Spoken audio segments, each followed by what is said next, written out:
Just another brother with another humble question. Just another brother with another humble question.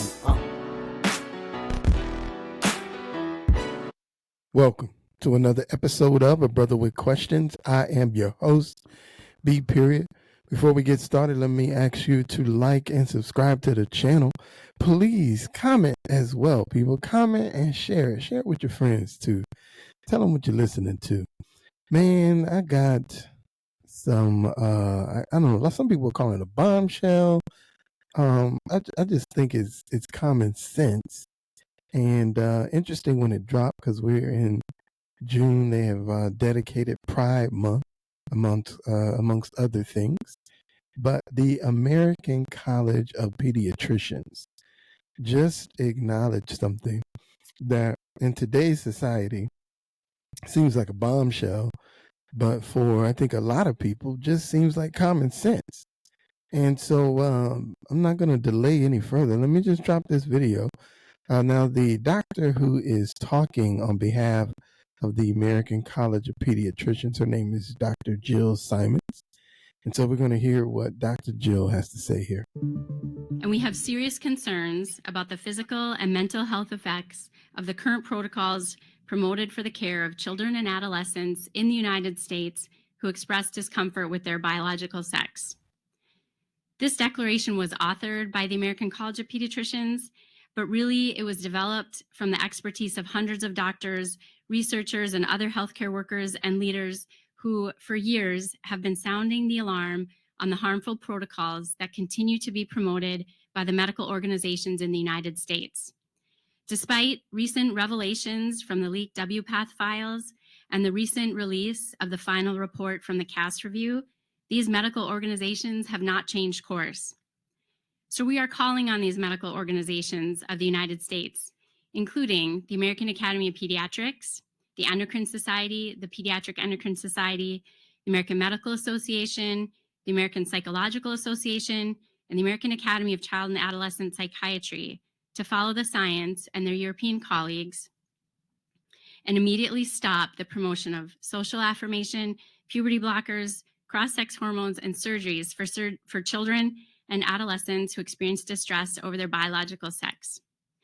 In our declaration, we affirm that sex is a dimorphic, innate trait defined in relation to an organism's biological role in reproduction, male and female. This genetic signature is present in every nucleated somatic cell in the body and is not altered by drugs or surgical interventions. Consideration of these innate differences is critical to the practice of good medicine and to the development of sound policy for children and adults alike. Medical decision-making should be based upon an individual's biological sex. It should respect biological reality and the dignity of the person by compassionately addressing the whole person. We are here defying the claims made by these medical organizations in the US that those of us who are concerned are a minority and that their protocols are consensus. They are not consensus, and we are speaking in a loud, unified voice, enough.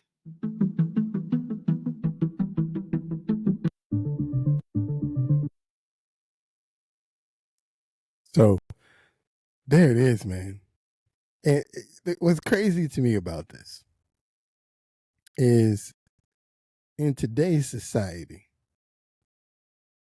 this simple acknowledgement, right? They acknowledge that there are two genders, male and female. They acknowledge that giving children puberty blockers,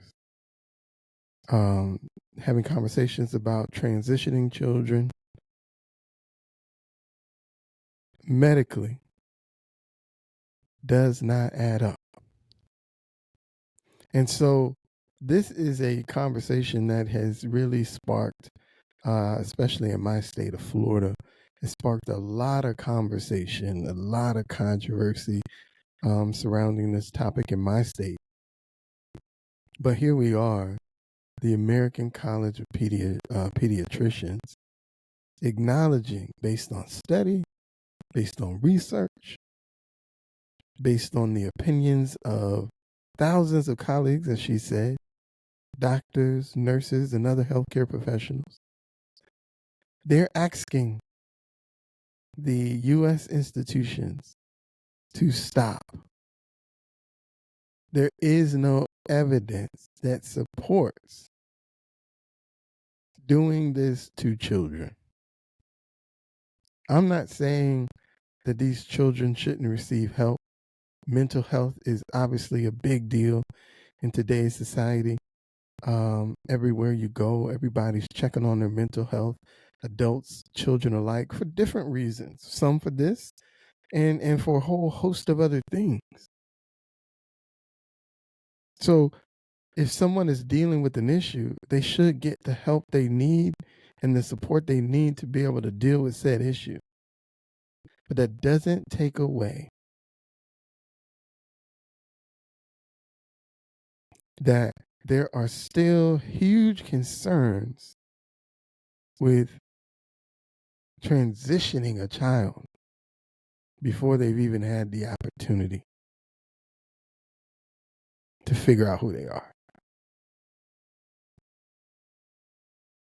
And it's nice to see, because the way that they have made us believe is that the entire medical community was on board with the idea.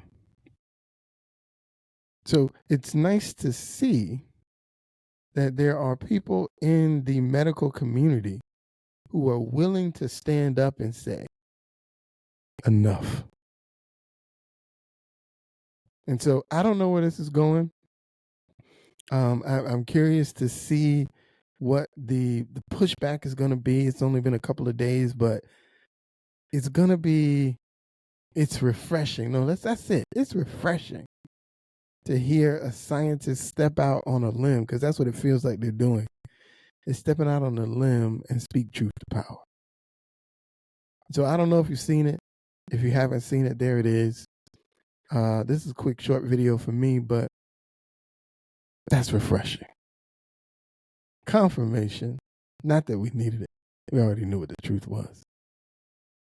Confirmation, though, scientifically, that it ain't everybody. All the doctors on the same page, like they want us to believe. Tell me what your thoughts are.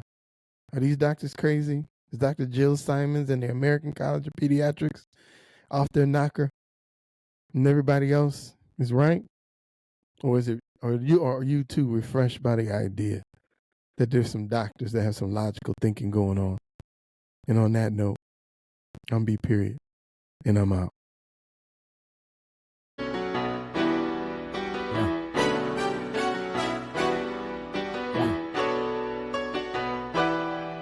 Yeah.